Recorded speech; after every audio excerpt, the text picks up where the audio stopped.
الحمد لله نحمده ونستعينه ونستغفره ونعوذ بالله من شرور أنفسنا ومن سيئات أعمالنا من يهده الله فلا مضل له ومن يضلل فلا هادي له أشهد أن لا إله إلا الله وحده لا شريك له وأشهد أن محمدا عبده ورسوله اللهم صل على محمد وعلى آل محمد كما صليت على إبراهيم وعلى آل إبراهيم إنك حميد مجيد اللهم بارك على محمد وعلى آل محمد كما باركت على إبراهيم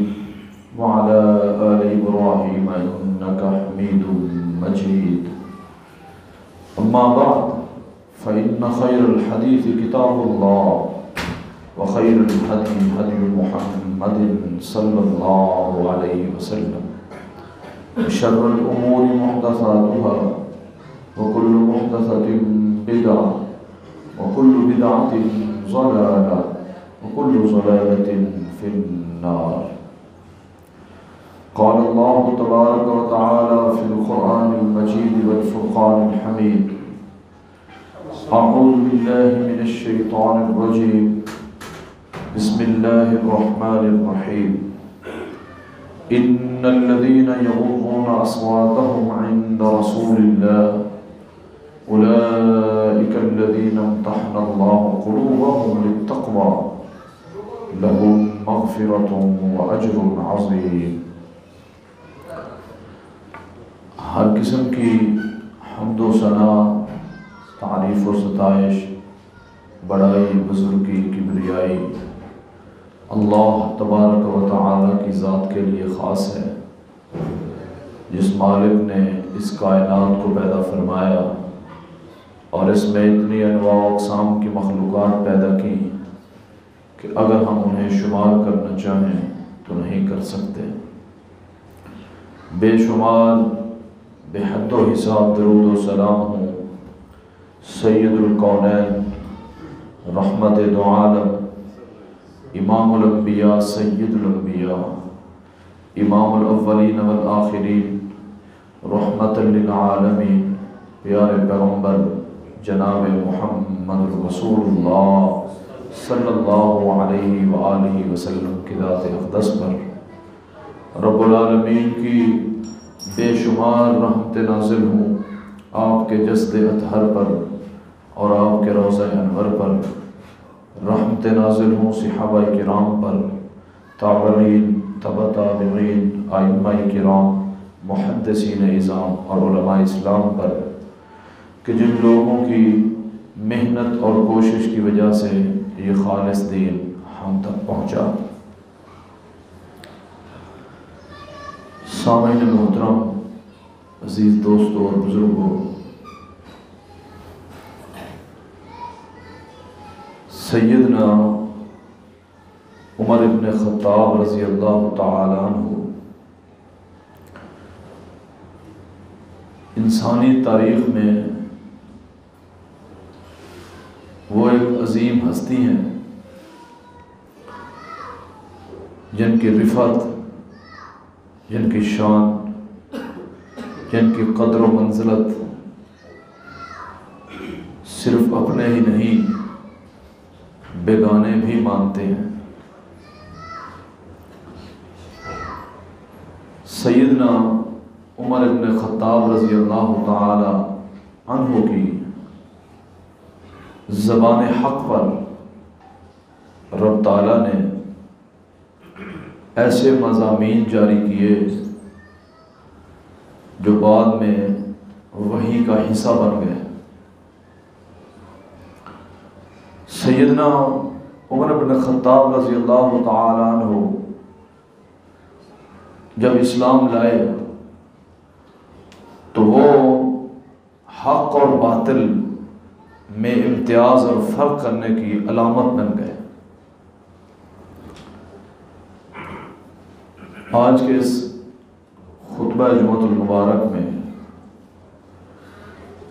کیونکہ 3 دن پہلے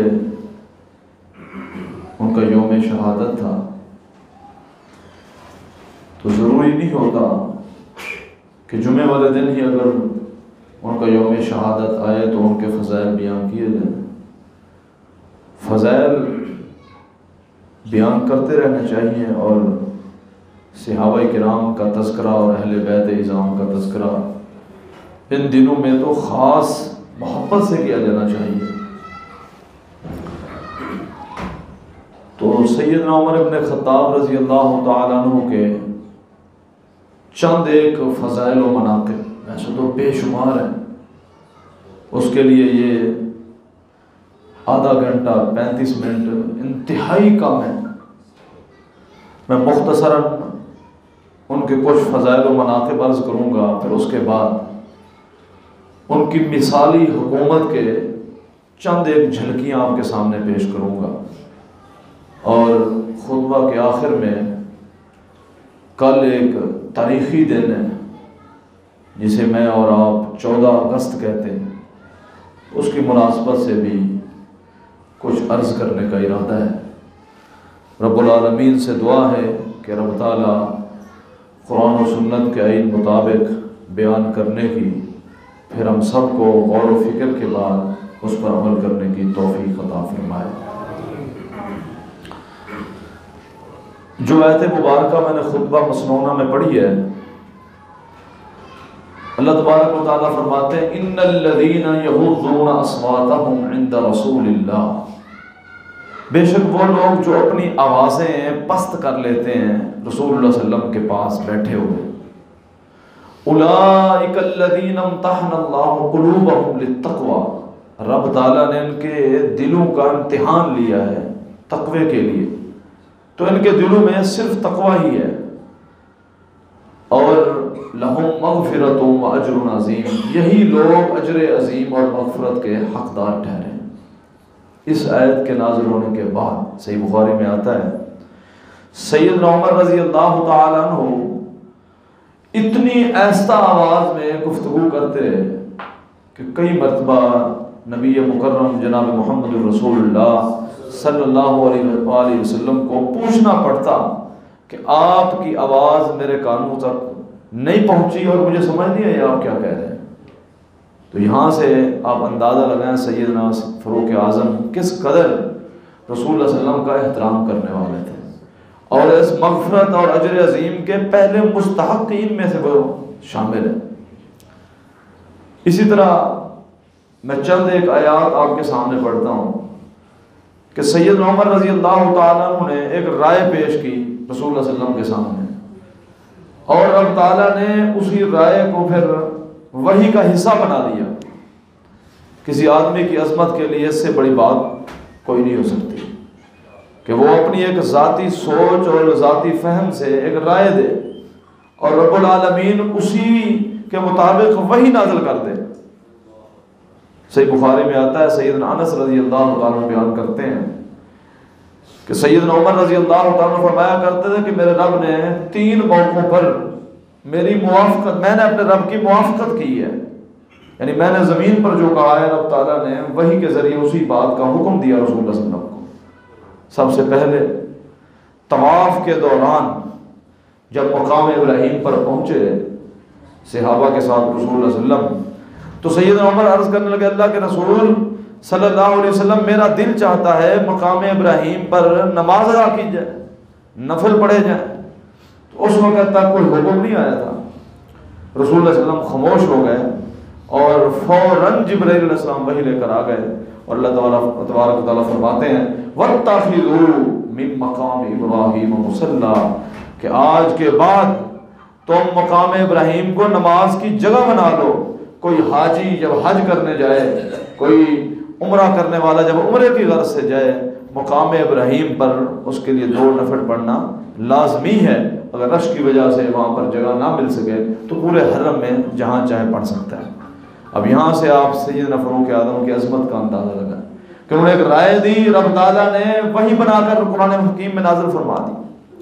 پھر اسی طرح ایک دن رسول اللہ صلی اللہ علیہ وسلم کے پاس سیدنا عمر رضی اللہ تعالیٰ عنہ آئے اور عرض کرنے کے اللہ کے رسول صلی اللہ علیہ وسلم آپ کے پاس اچھے لوگ بھی آتے ہیں اور برے ذہن کے لوگ بھی ملاقات کے لیے آ جاتے ہیں، تو میری یہ رائے ہے کہ آپ کی ازواج پردہ کریں۔ اس وقت پردے کے احکام نازل نہیں ہوئے تھے، یہ رائے دی سیدنا عمر رضی اللہ تعالیٰ عنہ نے، فوراً رب تعالیٰ نے قرآن حکیم نازل کیا، فرمایا یا ایھا النبی قل لازواجک وبناتک ونساء المؤمنین یدنین علیہن من جلابیبہن ذلک ادنی ان یعرفن فلا یؤذین وکان اللہ غفورا رحیما۔ فرمایا کہ اے نبی صلی اللہ علیہ وسلم حکم دے دیجئے اپنی ازواج مطہرات کو اور اپنی بیٹیوں کو، بیٹی کو نہیں بیٹیوں کو، کیونکہ 4 بیٹیاں ہیں رسول اللہ صلی اللہ علیہ وسلم کی، اور ونساء المؤمنین اور تمام مومنین کی عورتوں کو حکم دے دیجئے کہ جب وہ گھر میں ہوں یا گھر سے باہر نکلیں، کسی مرد کے سامنے آنا ہو تو اپنے آپ کو بڑی بڑی چادروں کے ذریعے چھپا لیا کریں۔ تو پردے کا حکم سیدنا عمر رضی اللہ تعالیٰ عنہ کے نے زمین پر ایک رائے دی، رب تعالیٰ نے وہی بنا دی۔ اب یہاں سے ان کی عظمت کا اندازہ لگا لیں، یعنی پھر ایسے سیدنا فاروق اعظم کی غیرت کا بھی اندازہ لگائیں، کس قدر غیور مسلمان تھے۔ اور پھر ہم اپنے معاشرے پر نظر دوڑائیں کہ میری ماں، میری بہن، میری بیوی، میری بیٹیاں کس طرح کا لباس پہن کر گھر میں اور گھر سے باہر بازار کی رونق بن جاتی ہیں۔ یہ میں بھی دیکھوں، آپ بھی دیکھیں۔ اور یہ جس طرح نماز فرض ہے عورت کے لیے، پردہ بھی اسی طرح فرض ہے، بلکہ یہ حدیث کے یہاں تک الفاظ ہیں، آپ نے فرمایا دیوس انسان جنت میں نہیں جائے گا، دیوس انسان جنت میں نہیں جائے گا۔ پوچھا گیا دیوس کون ہوتا ہے؟ فرمایا جو گھر میں حیا کا معاملہ قائم نہ کر سکے، اور پردہ حیا کے یعنی نقطہ آغاز میں سے پہلا نقطہ ہی پردہ ہے، پردے کے نظام کو نافذ کیا جائے، ہر شخص اپنے گھروں پر نظر دوڑائے اور نظر رکھے۔ اور یہاں پر ہم کہتے ہیں جی پردہ تو دل کا ہوتا ہے، جی پردہ آنکھوں کا ہوتا ہے، اور ہم سے ہزاروں نہیں، کروڑوں نہیں، اربوں گنا غیور مسلمان تھے اس وقت کے، اور ان کی حالت میں نے آپ کے سامنے بیان کی۔ یہ سیدنا عمر کہنے لگے اپنی ازواج سے کہیے پردہ کر کے ہیں۔ اور پھر وہ عورتیں کیسی خوش نصیب تھیں، عشاء کے وقت یہ آیت آئی ہے اور صبح کو جب نماز پڑھنے آئی ہیں، وہ ٹاکیاں ساری رات سی کر جوڑ کر پیوند لگا کر صبح جب آئی ہیں تو پردہ کر کے آئی ہیں۔ یہ اطاعت کا جذبہ تھا اس وقت کی عورتوں میں، اب اطاعت کا جذبہ نہ مردوں میں ہے نہ اس طرح عورتوں میں۔ پھر اسی طرح تیسری بات، جب بدر کی جنگ ہوئی اور 70 قیدی رسول اللہ صلی اللہ علیہ وسلم گرفتار کر کے صحابہ لے آئے، تو آپ نے صحابہ سے مشورہ کیا کہ ان قیدیوں کا کیا کرنا ہے، تو زیادہ تر صحابہ نے یہ رائے دی کہ ان سے فدیہ لے کر انہیں رہا کر دیا جائے، ان سے فدیہ لے کر انہیں رہا کر دیا جائے۔ اور سیدنا عمر رضی اللہ عنہ کی رائے تھی نہیں، اللہ کے رسول صلی اللہ علیہ وسلم انہیں قتل کر دیا جائے، اور جو میرا رشتہ دار ہے اسے میرے حوالے کریں، جو فلاں کا رشتہ دار ہے اسے فلاں کے حوالے کرے، اپنے ہاتھوں سے اپنے رشتہ دار کا یعنی اس کو قتل کرے، اس کی گردن اڑائے، تاکہ یہ ہمارا اسلام کا روب پیدا ہو ان کے دلوں میں، دوبارہ یہ جرأت نہ کر سکے۔ لیکن رسول اللہ صلی اللہ علیہ وسلم نے زیادہ صحابہ کی رائے کو مقدم جانتے ہوئے اپنے فدیہ والا معاملہ کیا۔ رب تعالیٰ نے تب بھی آیت نازل کی ہے سورہ انفال کے اندر کہ یقیناً آپ نے جو فیصلہ کر دیا ہے وہ قبول ہو چکا ہے، لیکن اللہ تعالیٰ بھی یہی چاہتے تھے کہ ان قیدیوں کو قتل کر دیا جاتا جو سیدنا عمر رضی اللہ تعالیٰ زمین پہ رہ دے رہے۔ یہ ہے سیدنا فاروق اعظم، یہ ہے ان کا مقام اور مرتبہ، جن کی عظمت اور جن کی یعنی وجہ سے رب تعالیٰ نے احکامات نازل کیے ہیں قرآن حکیم میں۔ اگر کوئی آج اٹھ کر ان پر تبرہ کرے، ان کی توہین کرے، ان کو تحقیر میں اس جملے ان کے اوپر لگائے، اس سے بڑا بدبخت انسان کائنات میں کوئی بھی نہیں ہے، سب سے بڑا بدبخت انسان ہے۔ صحابہ میں سے کسی ایک صحابی کی بھی توہین کرتے، پچھلے جمعے بھی میں نے یہ بات آپ کے سامنے کی تھی۔ تو یہ 3 آیتیں میں نے آپ کے سامنے پڑھی، اس کے علاوہ بھی محدثین نے کئی ایک مفسرین نے آیات سیدنا فاروق اعظم کے موافقات میں شامل کی ہیں، میں مختصراً آپ کے سامنے عرض کر رہا ہوں۔ تو اب ذرا حدیث پر آ جائیں۔ رسول اللہ صلی اللہ علیہ وسلم نے ایک دن فرمایا، صحیح بخاری کی حدیث ہے، آپ نے فرمایا یا ابن الخطاب، اے خطاب کے بیٹے، فوالذی نفسی محمد بیدہ، اللہ کی قسم جس کے ہاتھ میں محمد کریم صلی اللہ علیہ وسلم کی جان ہے۔ آگے آپ نے فرمایا کہ ما لقیک الشیطان فجن، ما لقیک الشیطان سالکا فجن قط الا سلک فجن غیر فجک۔ اے خطاب کے بیٹے، تیری یہ عظمت ہے، تیرا یہ مقام ہے، تیری یہ شان ہے کہ تجھے جب راستے میں شیطان ملتا ہے تو شیطان عام لوگوں کو تو بہکاتا ہے، انہیں بہکانے کی کوشش کرتا ہے، اور تیری یہ عظمت ہے، تیرے اندر اب تعالیٰ نے یہ خصوصیت رکھی ہے، جب تجھے شیطان ملتا ہے تو راستہ چھوڑ کے بھاگ جاتا ہے اور راستہ ہی بدل دیتا ہے، اس راستے پر ہی نہیں چلتا جس راستے سے تو آ رہا ہوتا ہے۔ اندازہ لگائیں، ہمیں کہا گیا ہے کہ ان الشیطان لکم عدو فاتخذوہ عدوا، یقیناً شیطان میرا بھی اور آپ سب کا دشمن ہے، اسے دشمن سمجھو۔ انہ لکم عدو مبین، وہ واضح دشمن ہے۔ اور یہاں پر فرمایا کہ جب تم کسی راستے سے آتا ہے شیطان وہ راستہ چھوڑ دیتا ہے، وہ تب بھی چھوڑ دیتا تھا، آج بھی چھوڑ دیتا ہے۔ آپ بھی باب عمر لکھیں، نیچے سے شیطان نہیں گزرے گا، آج بھی نہیں گزرے گا۔ تو یہ آج بھی برقرار ہے اور قیامت تک برقرار رہے گی یہ بات، کیونکہ رسول اللہ علیہ وسلم کا ہر فرمان سچا ہے، آپ کی ہر بات سچی ہے، آپ نے جو بھی بات کیا وہی الہی سے کی ہے، اپنی مرضی تو کی نہیں ہے۔ اس طرح صحیح بخاری کے ایک اور حدیث اٹھائے، سیدنا جابر رضی اللہ تعالیٰ عنہ حدیث کے راوی ہیں، وہ کہتے ہیں رسول اللہ علیہ وسلم نے فرمایا معراج کی رات رب تعالیٰ نے مجھے جنت کی سیر کروائی، جنت کی سیر کروائی، اور میں نے اس جنت میں سیدنا ابو طلحہ کی بیوی کا محل دیکھا، میں نے اس جنت میں سیدنا ابو طلحہ کی بیوی کا محل دیکھا، اور میں نے اس جنت میں کسی کے چلنے کی آواز سنی، تو میں نے جبرائیل علیہ السلام سے پوچھا یہ کس کے چلنے کی آواز ہے؟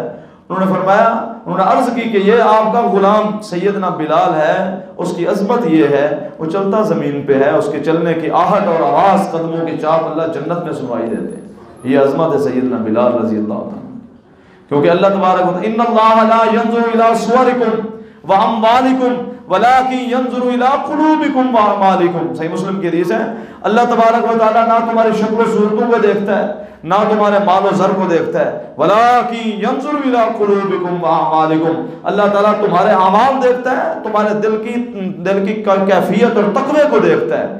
اللہ تعالیٰ نے شکل و صورت تو صرف خود بنائی ہے، اسے کیا پڑی ہے تمہاری شکل و صورت کو دیکھے؟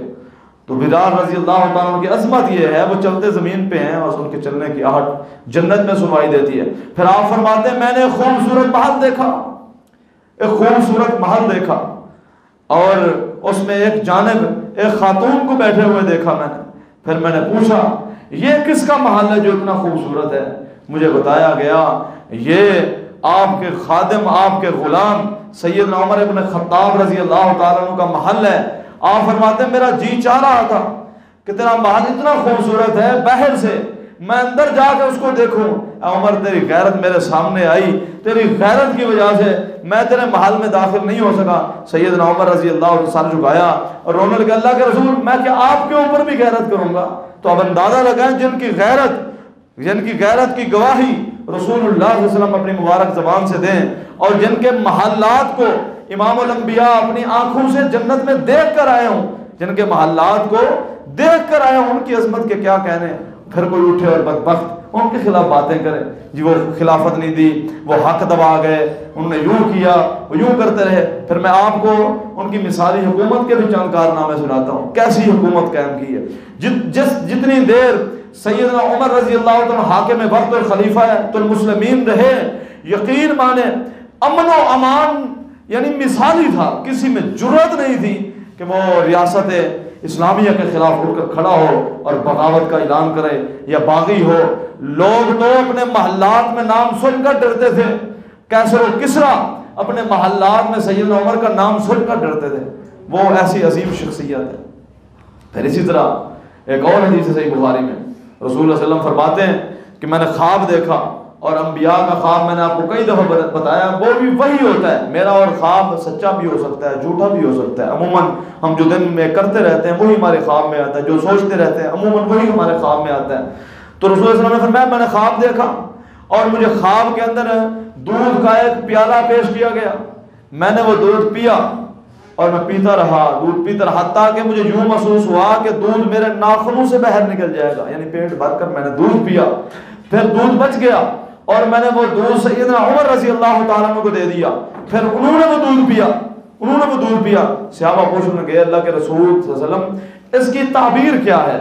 آپ نے فرمایا اس کی تعبیر علم ہے، اس کی تعبیر علم ہے۔ آپ اندازہ لگائیں کسی کو ڈگری کوئی کالج دے، یونیورسٹی دے، مدرسہ دے، سکول دے، اور کسی بڑی یونیورسٹی سے ڈگری لے کر آئے، وہ پورے علاقے میں اس کے پوسٹر اور فلیکسیں لگ جاتی ہیں، یہ جی فلاں یونیورسٹی سے پڑھ کر آئے، ہم نے اکیڈمی کھولی ہے، ہمارے جو پروفیسر ہیں یہ آکسفورڈ سے پڑھ کر آئے ہیں، اور قربان جو اس عمر کی عظمت پر جن کو ڈگری امام الانبیاء جناب محمد رسول اللہ صلی اللہ علیہ وسلم نے عطا فرمائی ہے۔ تو اس کے علاوہ بے شمار ان کے مناقب ہیں، میں وقت کو ملحوظ رکھتے ہوئے یہ چند باتیں آپ کے سامنے رکھی ہیں۔ اب ذرا مثالی حکومت پر آئیں اور پھر دیکھیں آج کے حکمرانوں کو اور سیدنا عمر رضی اللہ تعالیٰ عنہ کے یعنی دور حکومت کو، دور خلافت کو۔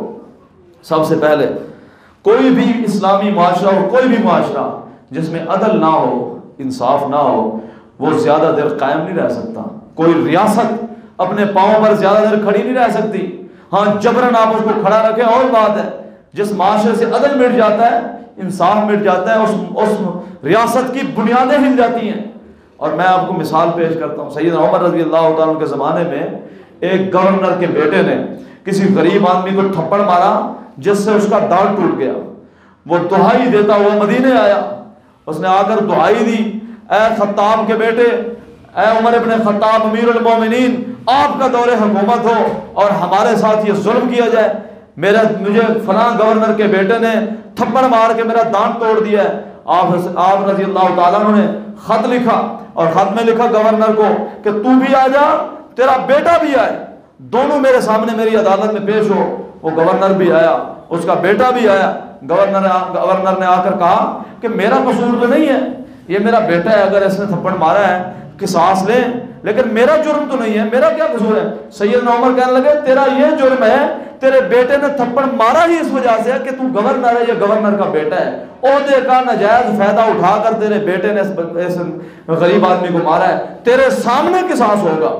اور پھر اس کو کھڑا کیا اور اس غریب آدمی کو کہا جاؤ، جیسے اس نے تھپڑ مارا ہے مارو اس کو تھپڑ، اور ایسے ہی اس کا دانت توڑ دو جس طرح اس نے تمہارا دانت توڑا ہے۔ اور گورنر کے سامنے اس کے بیٹے سے قصاص لے کر یہ بتا دیا کہ وہ معاشرہ قائم نہیں رہ سکتا جس میں عدل نہ ہو، اور جس میں عدل ہو، انصاف ہو، اس میں گورنر کا بیٹا ہو چاہے وہ کسی کا بیٹا ہو، اگر وہ جرم کرے گا اسے اعلانیہ سزا دی جائے گی۔ اس طرح کا مثالی نظام حکومت اور نظام عدل قائم کیا تھا سیدنا عمر رضی اللہ تعالیٰ۔ ایک یہودی اور ایک مسلمان مقدمہ لے کر آئے سیدنا عمر رضی اللہ تعالیٰ کے سامنے۔ پورا مقدمہ سننے کے بعد یہودی کے حق میں فیصلہ دے دیا، یہودی کے حق میں۔ اس یہودی نے کہا کہ میں گواہی دیتا ہوں ایسا انصاف میں نے کبھی نہیں دیکھا ہے، ایسا انصاف اور عدل کا نظام کبھی نہیں دیکھا، کیونکہ بات تو دلائل کے اوپر فیصلہ ہوتا ہے، یہ تھوڑا دیکھنا یہ مسلمان ہے، یہ میرا رشتہ دار ہے، یہ میرا قریبی ہے تو اس کے حق میں فیصلہ دے دوں۔ عدل پر فیصلہ دیا۔ تو کوئی بھی نظام حکومت، کوئی بھی ریاست قائم نہیں رہ سکتی جب تک اس میں عدل نہ ہو۔ اور پھر آپ اپنے معاشرے کا نظام عدل دیکھیں، مقدمہ شروع ہوتا ہے خاص طور پہ قتل و غارت کا مقدمہ اور زمین و جائیداد کا مقدمہ۔ ایک نسل مقدمہ کرتی ہے، اگلی نسل آ کر پھر بھی اس مقدمے کا فیصلہ نہیں ہوتا۔ ایک قتل ہوتا ہے، اس قتل کے مقدمے کو پرسو کرتے کرتے کئی اور لوگ قتل ہو جاتے ہیں، مقدمے کا فیصلہ نہیں آتا۔ تو اس طرح پھر اس ریاست کی بنیادیں ہل جاتی ہیں، وہاں سے امن مٹ جاتا ہے۔ جب یہ حالت ہو تو پھر لوگ خود آئے دن آپ سنتے نہیں ہیں کہ فلاں اپنے کچہری میں اپنی پیشی پر آئے اور دوسرے مخالف فریق نے 4 بندوں کو قتل کر دیا۔ ایسا کئی دفعہ یہ واقعات آپ پچھلے دنوں نہیں ہوا آپ کے سامنے کہ ایک وزیر کے گھر میں شادی کے ولیمے کے موقع پر اس کے بھائی کو وزیر اعلیٰ کی موجودگی میں قتل کر دیا گیا۔ کیا ہے وہ بھی نا انصافی کی وجہ ہے کہ انصاف نہیں قائم ہوا تھا، اور مقدمات چلتے رہے کیونکہ بڑے لوگوں کے خلاف تو جلدی فیصلے نہیں نہ آتے۔ غریب آدمی کا مقدمہ وہ تو تھانے بھی حل ہو جاتا ہے، بلکہ الٹا اس پر مقدمہ ہو جاتا ہے۔ یہ حالت ہے نظام عدل کی۔ اور پھر اس کے بعد نظام حکومت کیسا تھا کہ مشکل حالات میں جب کسی ملک کے کسی ریاست کے حالات مشکل ہوتے ہیں تو پھر جو وقت کا حاکم ہوتا ہے اس کے کھانے میں اور عوام الناس اور رعایا کے کھانے میں کوئی فرق نہیں رہتا، مساوات ہو جاتی ہے۔ سیدنا عمر رضی اللہ عنہ کے زمانے میں ایک دفعہ قحط پڑ گیا، قحط پڑ گیا، لوگ یعنی بھوکے رہنے لگے. سیدنا عمر رضی اللہ عنہ نے قسم کھائی، اللہ کی قسم میں دودھ نہیں پیوں گا، میں پنیر نہیں کھاؤں گا، میں گھی استعمال نہیں کروں گا، میں گوشت نہیں کھاؤں گا جب تک کہ میری رعایا یہ چیزیں نہیں کھا لیتی. اور ایک دفعہ ان کا خادم بازار گیا، وہ گھی لے آیا اور گوشت لے آیا. تو کہا تو نے حد سے تجاوز کی ہے. اس نے کہا جی بازار میں آ گیا، کہا میں کھاؤں گا تو مجھے کیسے احساس پیدا ہوگا کہ میری رعایا کس حالت میں زندگی گزار رہی. اس میں سبق ہے تمام حکمرانوں کے لیے. یعنی اتنا بڑا حاکم، 22 لاکھ مربع میل کا حاکم، اور وہ یہ کہے کہ میری رعایا بھوکی ہے اور میں پیٹ بھر کر کھاؤں، مجھے یہ زیب نہیں دیتا. اور پھر قسم اٹھا کر جب تک حالات بہتر نہیں ہوئے سیدنا عمر نے جو چیزیں اپنے اوپر حرام کر کے چھوڑ دی تھی استعمال نہیں کی ہیں. اس طرح کا نظام حکومت قائم کیا سیدنا عمر نے. پھر ایک دفعہ حج کے موقع پر عبداللہ بن عباس فرماتے ہیں کہ ایک دفعہ حج کے موقع پر صفوان بن امیہ رضی اللہ تعالیٰ دعوت کی سیدنا عمر کی. کہا آپ نے کھانا ہمارے گھر میں آ کر کھانا ہے. تو دعوت دی تو سیدنا عمر رضی اللہ تو چلے گئے، چند ساتھی ساتھ لے گئے. جب کھانا کھانے کی باری آئی تو کھانا ان کے سامنے رکھا گیا تو دیکھا کہ خادم جو ہے نا جو کھانا دے رہے تھے وہ کھڑے ہوئے ہیں سائڈوں. اور پوچھا صفوان بن امیہ نے، کہا تم اپنے خادموں کو کھانا نہیں کھلاتے؟ اپنے ساتھ اپنے خادموں کو کھانا نہیں کھلاتے؟ ان کا جی کھلاتے ہیں لیکن پہلے ہم خود کھا لیتے ہیں اور بعد میں اپنے خادموں کو کھانا کھلاتے ہیں. کہا یہ کیسا انصاف کر رہے ہو؟ تمہارے خادم بھی ہمارے ساتھ بیٹھ کر کھانا کھائیں گے، کوئی یہ نہ سمجھے کہ حکمران وقت ہم سے زیادہ اعلیٰ اور افضل ہو گیا. یعنی اس طرح کا نظام حکومت قائم کیا. اب تو یعنی کسی بڑے شخص کو ملنے کے لیے کئی دن انتظار کرنا پڑتا ہے. کسی بڑے شخص کو، بڑا شخص سے مراد ہے وقت یعنی ایک علاقہ یونین کونسل کا چیئرمین ہو، اس سے ملاقات کا ٹائم لینا پڑتا ہے. یہ تھے 22 لاکھ مربع میل کے حاکم وقت، کیونکہ ان میں یہ چیز تھی کہ ہم نے یہ ریاست اور حکومت کو اپنے ذاتی مفاد کے لیے تو استعمال ہی نہیں کرنا. اور پھر بیت المال کی حفاظت کی کڑی نگرانی کس طرح کی ہے. یعنی پبلک منی جو ہوتی ہے، پبلک کا جو پیسہ ہوتا ہے، ٹیکس کا جو پیسہ ہوتا ہے، اب موجودہ دور میں اس کو ٹیکس کہتے ہیں، پہلے بیت المال تھا، مسلمان پر تو ٹیکس ہوتا نہیں ہے. تو کس طرح حفاظت کی؟ انہوں نے چراغ گاہیں بنائی ہوئی تھی، سرکاری چراغ گاہیں کہ بیت المال میں جو اونٹ ہیں، جو گھوڑے ہیں مال غنیمت کے طور پر، وہ چراغ گاہوں میں چرتے رہے تاکہ وہ بڑے ہوں، موٹے تازے ہوں، اس سے غرباء اور مساکین اور یتامہ کو ان کا حق دیا جائے. تو عبداللہ بن عمر رضی اللہ عنہ نے ایک اونٹ لیا اور سرکاری چراغ گاہ میں چھوڑ دیا. جہاں پہ باقی اونٹ چرتے ہیں تو میرا اونٹ بھی چرتا رہے گا. تو اونٹ چرتا رہا اور جو چراگاہ کے نگران تھے وہ ذرا اس پہ اوپر زیادہ توجہ دینے لگے کہ یہ امیر المومنین کے بیٹے کا اونٹ ہے. تو ایک دن سیدنا عمر آئے، دیکھا کہ باقی اونٹوں کی بنسبت وہ اونٹ زیادہ موٹا ہو گیا. کہا یہ کس کا اونٹ ہے؟ انہوں نے کہا یہ آپ کے بیٹے عبداللہ کا اونٹ ہے. کہا یہ یہاں پہ کیا کر رہا ہے؟ انہوں نے کہا جی جب آپ نے سرکاری چراگاہیں مختص کی تو انہوں نے بھی ایک اونٹ لے کر اس میں چھوڑ دیا. اپنے بیٹے کو بلایا اور فرمایا جا کر اونٹ بیچ دو. تمہیں کس نے اجازت دی ہے کہ تم سرکاری چراگاہ کے اندر جا کر اپنا اونٹ چراؤ اور لوگوں پر یہ روک ڈالو؟ حالانکہ انہوں نے روک نہیں ڈالا، روک ڈالو کہ لوگ سمجھے یہ امیر المومنین کے بیٹے کا اونٹ ہے اور اس کے اوپر زیادہ نگرانی کریں، اس کی زیادہ حفاظت کریں، اس کو زیادہ چارہ کھلائیں. اور یہ موٹا ہو گیا باقی اونٹوں کی بنسبت، جاؤ اس کو بیچو. تمہیں نظر نہیں آتا یہ غرباء اور مساکین اور یتیموں کے لیے مختص کی گئی چراگاہیں ہیں، اور جا کر اس کو بیچو، اپنے اصل پیسے لے کر باقی پیسے بیت المال میں جمع کرا دو، وہ تمہارے لیے لینا جائز نہیں ہے. یہاں تک پبلک کے پیسے کی حفاظت کی ہے. پانی کی طرح پیسے نہیں اڑائے، ہوا میں نہیں اڑائے پیسے. اس طرح حفاظت، اس طرح کا نظام حکومت دیا سیدنا عمر رضی اللہ. اس لیے جو باہر کے ممالک ہیں وہ آج بھی سیدنا عمر رضی اللہ تعالیٰ کی نظام حکومت کو فالو کرتے ہیں. وہاں پر کرپشن ثابت ہو جائے نا کسی کے اوپر ساری زندگی، وہ اقتدار میں تو بڑی دور کی بات ہے، وہ الیکشن بھی نہیں لڑ سکتا. یہ حالت ہے، وہ نافذ کی ہوئی ہیں سزائیں. اور آپ کے ملک میں جو حالت ہے مجھے کہنے کی ضرورت نہیں ہے، وہ ہمارے سامنے ہی ہے، وہ ہمارے سامنے یہی. یہاں تک بیت المال کی حفاظت کی. اور پھر وقت کا حاکم ایک دفعہ احنف بن قیس رضی اللہ تعالیٰ کہتے ہیں کہ ہم عراق سے ایک وفد لے کر سیدنا عمر کے پاس آئے. جب ہم ان کے پاس پہنچے تو اپنے دفتر میں نہیں ملے. میں پوچھا لوگوں سے تلاش کر، انہوں نے کہا جی کہ وہ اونٹوں کے باڑے میں ہیں.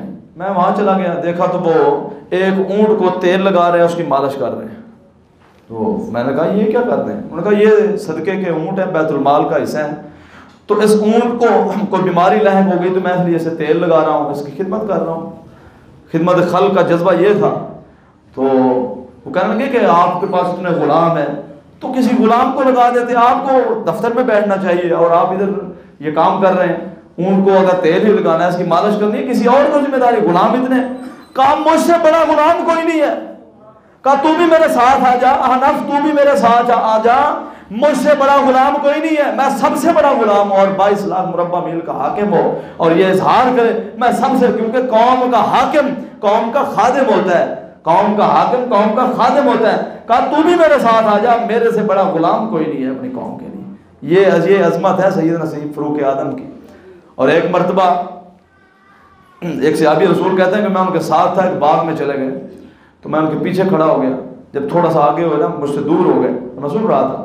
کہہ رہے تھے خطاب کے بیٹے تو معمولی ایک انسان ہے، تو ایک معمولی انسان ہے، تجھے رب تعالیٰ نے اتنی بڑی سلطنت اور اتنی بڑی مسلمانوں کی ریاست کا حاکم اور خلیفہ بنایا ہے، تو کبھی فخر نہ کر، تو ایک تو خطاب کا معمولی سا بیٹا ہے. یعنی یہ عاجزی اور انکساری تھی سیدنا عمر رضی اللہ عنہ. تو اس طرح کا نظام حکومت دے کر گئے. صرف نام لینا کافی نہیں ہے، اس میں ہمارے لیے بھی، ہمارے حکمرانوں کے لیے، خاص طور پر مسلم حکمرانوں کے لیے بہت بڑا درس اور بہت بڑا سبق ہے. یہ وہ مختصر سی جھلکیاں تھیں جو میں نے آپ کے سامنے پیش کی. اس طرح کی بے شمار اور 20 مثالیں، بڑی بڑی کتابیں لکھی گئی ہیں سیرت فاروق اعظم پر.